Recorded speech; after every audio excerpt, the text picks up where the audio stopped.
Guys, as we speak, it is currently Monday and it's race week, guys. I raced this weekend in Portugal, my first one of the season. What better time to make a video and go through a couple of things that I've done in the past, big mistakes that I have made on the actual week of the race that ended up hurting my performance come race day, guys.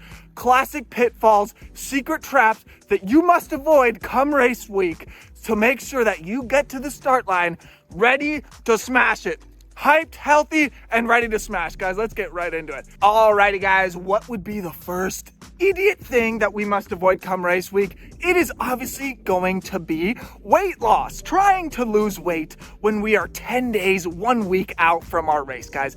Now, obviously, weight's important, but this is the thing, guys. If you have 10 days, 7 days, 200 grams more or less of weight on your body isn't going to amount to a row of beans.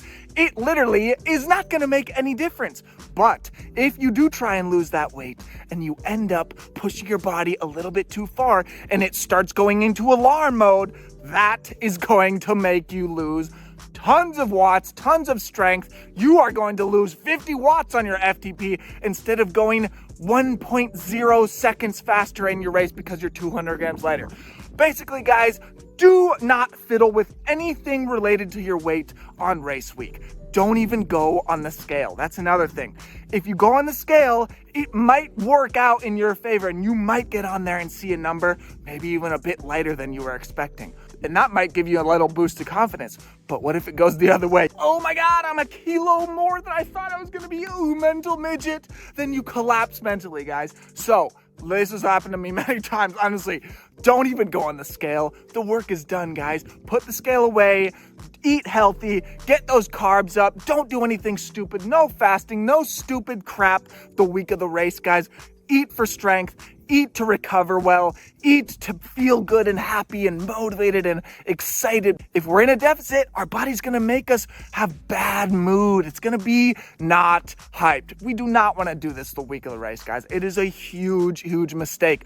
The weight loss work is going to be done weeks and months out from your race. When you get within 2 weeks of your race, stop dieting. 100% no calorie deficit. Nothing like that. Don't even go on the scale, guys, on race week. Honestly, ignorance is bliss. Pretend that you're just absolutely at your race weight. You probably are because you will have done the work by now, right? And don't even bother with giving yourself the chance to see a number on that scale that is going to hurt your confidence, okay?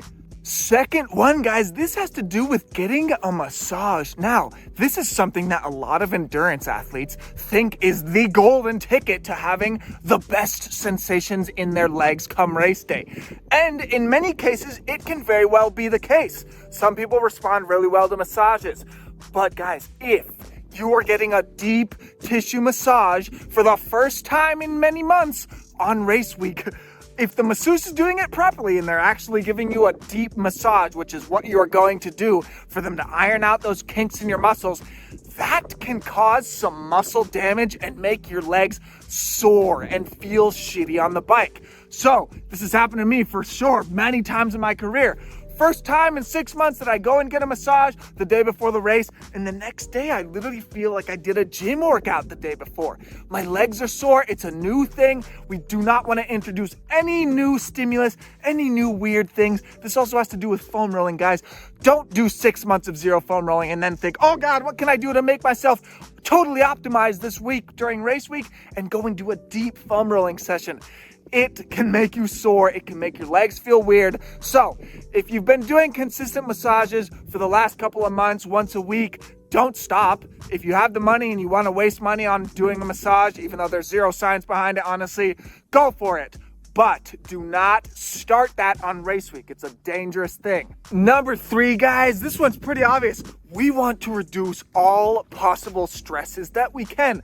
Honestly, like I said, race week for most people, including myself, goddamn right, is stressful in itself. You know, like, it is stressful. We're nervous. We have some traveling to do. There's some logistics to plan out. There's a bit of pressure on us to do a good performance. We're already a bit stressed, guys. This is not the week to go and break up with your partner, your girlfriend, your boyfriend. You've been mulling that over for a couple of months. Probably not the week to do it. You've been getting your ass beaten by the bully at school. Probably not the week to confront him, guys. You're stressed out about it. Don't do it now. That's not a good idea. Anything that we can control stress-wise, we want to minimize it, guys. We want to have our brain in a happy place. Mind happy, soul happy. That is going to help us perform well on race week. We often see this, guys, at the Olympics. These athletes who, this is their holy grail event. They've been working towards this event for 4 years, thinking of it, obsessing about it, dreaming about it, and they get to the race week and they're so stressed. There's a bunch of other stimulus going on at the Olympic Village, and they get so stressed and they end up having a bad performance, guys. We want to avoid stress at all costs. And yeah, of course, there's going to be stresses that we can't avoid. Your car breaks down, it's a stress. You can't avoid it. Okay, you got to deal with it. All I'm saying is, if we can delay something that's giving us stress, it's weighing on our mind a bit, delay it, wait until after the race and do it then, guys. Don't do it now. Number 4, guys, the last one I want to talk about is possibly the most important. This one has to do with what we're doing in training. But it's a bit tricky, guys. Obviously, the hay is in the barn. The work is done. We really can't change anything to our fitness the week of the race. But guys, there is a small caveat to this. Depending on your physiology, your personal body, and how your body works, doing too little or too much training can be a big damager. Now, obviously, doing too much is probably not going to be the case for anyone. No one is going to benefit by doing too much training the week of the race. But there are many people, including myself, I'm a big case of this, of people that if they do too little come race week, their body shuts down. It's almost like it stops reacting. It shuts down. It's not opened up anymore.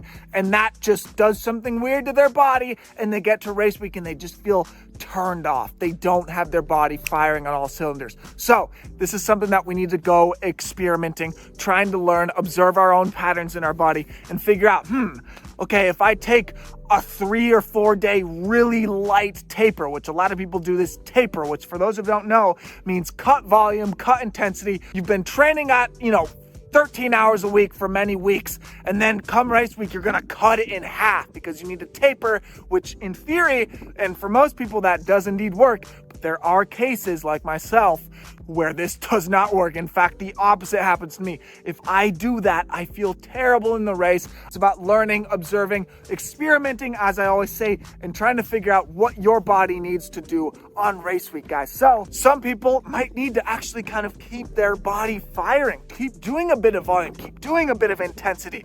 It's very individual here, so work with that on your plan. Try and learn about your body, guys, and apply those lessons come race week. Just because it's race week doesn't necessarily mean we need to change anything. No need to overcomplicate things. Like I say, if it's been working, don't change anything. If you've been training well, don't change anything. If you've been eating a certain diet, probably don't change anything. Keep it simple, keep it homeostasis, level stability, and our body is going to respond well. That is the lesson, guys. Thank you guys for watching. I hope you enjoyed it. I am about to start my very first race block of the year. I've got 2 big stage races and a big one-day race coming up. So I hope to give you guys some good content after, keep you guys informed, and have some good video ideas for the next ones, guys. So thank you so much for watching, and give me that like if you enjoyed it. Peace.